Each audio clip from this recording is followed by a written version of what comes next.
যাত্রাবাড়ী থানার জিসান হত্যা মামলায় সালমান এফ রহমান, আনিসুল হক, হাসানুল হক ইনু, রাশেদ খান মেনন ও সাবেক আইজিপি চৌধুরী আবদুল্লাহ আল মামুনকে 5 দিনের রিমান্ড দিয়েছেন আদালত। এছাড়াও একই থানার মেহেদী হাসান হত্যা মামলায় আনিসুল হক, রাশেদ খান মেনন, হাসানুল হক ইনু, চৌধুরী আবদুল্লাহ আল মামুনকে রিমান্ড দেওয়া হয়।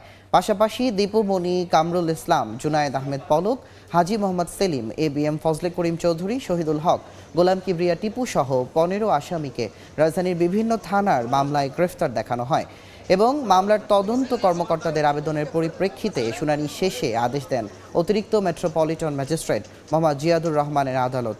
এদিন রাষ্ট্রপক্ষে শুনানি করেন ঢাকা মহানগর দায়রা জজ আদালতের পাবলিক প্রসিকিউটর ওমর ফারুক ফারুকি। অপরদিকে আসামি পক্ষেরও একাধিক আইনজীবী শুনানিতে অংশ নেন।